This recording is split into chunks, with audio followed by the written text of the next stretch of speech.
आप भी mobile user हैं और हर वक्त सिम बदलते रहते हैं। कभी प्रैंक करने के लिए तो कभी सोचते हैं कि अरे अरे नया सिम कार्ड लेंगे तो नए नंबर से हम लोगों को कॉल करेंगे। तो थोड़ा ध्यान दीजिएगा इस खबर पर, क्योंकि ये खबर आप ही के लिए है और इसके बाद आपको बहुत बड़ा झटका भी लग सकता है। इसीलिए पहले ही कुर्सी अपने बगल में लेकर के आ जाइए। हम आपको पूरी जानकारी इसके बारे में बताते हैं, लेकिन उससे पहले नमस्कार, न्यूज़ फॉर देख रहे हैं आप और मैं हूं सानिया आपके साथ। दरअसल बात ये है कि कई सारे यूजर्स ऐसा करते हैं कि बार बार वो सिम कार्ड खरीदते हैं और पुराना वाला सिम कार्ड फिर फेंक देते हैं या फिर उसको बंद करवा देते हैं और नए सिम कार्ड के साथ कई सारे ऑफर्स भी आते हैं। कभी कभी ये भी सोचा जाता है कि नहीं नहीं, नया सिम कार्ड है तो नया नया ऑफर रहेगा, 2 महीने तक रिचार्ज भी फ्री रहेगा, तो क्यों ना हम नया सिम कार्ड ही ले ले। तो यही सब सोच करके लोग क्या करते हैं कि बार बार सिम कार्ड बदलते रहते हैं, सिम लेते रहते हैं। और अनलिमिटेड पहले हुआ करता था कि नहीं, आप जितना चाहिए आप उतना सिम कार्ड ले सकते थे, लेकिन अब थोड़ा आपको सतर्क रहना होगा, क्योंकि आपके नाम पर सिर्फ 9 ही सिम कार्ड निकल सकते हैं। सिर्फ 9 एस्टिमेट रखा गया है और इसके आगे अगर आप लेना चाहेंगे तो आपको नहीं मिलने वाला है आपके नाम पे सिम कार्ड। तो थोड़ा ध्यान रखिएगा, 9 से ज्यादा सिम कार्ड आप नहीं ले सकते हैं। चलिए इसके बारे में पूरी जानकारी हम जरा आपको विस्तार से बताते हैं। देश में साइबर अपराध, ऑनलाइन ठगी और मोबाइल नंबरों के जरिए होने वाले वित्तीय फर्जीवाड़े पर सरकार ने शिकंजा कसने की तैयारी कर ली है।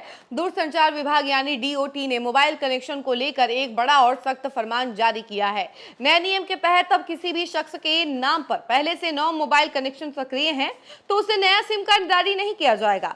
सरकार का मकसद मोबाइल नंबरों के गलत इस्तेमाल, फर्जी सिम और साइबर ठगी के बढ़ते जाल पर लगाम लगाना है। दूरसंचार विभाग के निर्देश के मुताबिक 24 अगस्त 2026 से सभी टेलीकॉम कंपनियों को अपने सिस्टम में जरूरी तकनीकी बदलाव करने होंगे। नया सिम लेने के लिए पहुंचने वाले ग्राहक की पहले डिजिटल जांच होगी। टेलीकॉम कंपनियां यह पता लगाएंगी कि उसके नाम पर पहले से कितने मोबाइल कनेक्शन चल रहे हैं। अगर किसी ग्राहक के नाम पर पहले से 9 सिम सक्रिय पाए गए तो उसे मौके पर ही नया कनेक्शन देने से इनकार कर दिया जाएगा। यानी अब सिर्फ पहचान पत्र दिखाकर नया नंबर हासिल करने का रास्ता आसान नहीं रहेगा। पहले से मौजूद कनेक्शनों का हिसाब किताब भी जांच के दायरे में आएगा। वहीं नए प्रावधान के तहत देश के अधिकांश हिस्सों में एक व्यक्ति अपने नाम पर अधिकतम 9 मोबाइल कनेक्शन रख सकता है, लेकिन जम्मू कश्मीर, असम और उत्तर पूर्वी राज्यों के लिए नियम और भी सख्त हैं। इन इलाकों में एक व्यक्ति के नाम पर अधिकतम 6 सिम कार्ड रखने की अनुमति है। नया सिम लेते वक्त ग्राहक को ग्राहक आवेदन फॉर्म यानी कि CAF में बाकायदा घोषणा पत्र देना होगा और इसमें उसे बताना होगा कि देश में अलग अलग टेलीकॉम कंपनियों के कितने सिम उसके नाम पर पहले से चालू है। इस व्यवस्था का मकसद फर्जी पहचान के सहारे मोबाइल कनेक्शन हासिल करने की गुंजाइश को कम करना है। नए नियम में टेलीकॉम कंपनियों की जवाबदेही भी तय की गई है।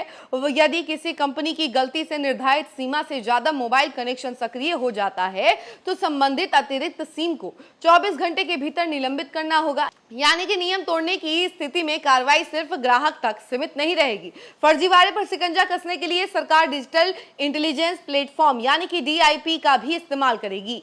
23 अगस्त 2026 से इस प्लेटफॉर्म पर उन ग्राहकों की तस्वीरें उपलब्ध कराई जाएंगी जो अपने नाम पर तय मोबाइल कनेक्शन की सीमा तक पहुंच चुके हैं। इसके जरिए टेलीकॉम कंपनियां फोटो का मिलान कर ऐसे लोगों की पहचान कर सकेंगी जो अलग अलग पहचान पत्र, नाम की अलग स्पेलिंग या अन्य तरीकों से नया सिम हासिल करने की कोशिश करते हैं। इससे साइबर अपराधियों और फर्जी सिम के नेटवर्क की गर्दन कसने में मदद मिलने की उम्मीद है। तो ये तमाम बातें हमने आपको सिम कार्ड से रिलेटेड बताई है कि अगर एक व्यक्ति अपने नाम पर 9 सिम कार्ड खरीद चुका है तो उसको आगे और सिम कार्ड नहीं मिल सकते हैं, उनको और मोबाइल कनेक्शन नहीं मिल सकते हैं और उन्हें तुरंत ही मना कर दिया जाएगा। तो थोड़ा आप सिम खरीदने जाते हैं तो थोड़ा ध्यान रखिएगा कि आपके नाम पर 9 से ज्यादा सिम कार्ड ना हो।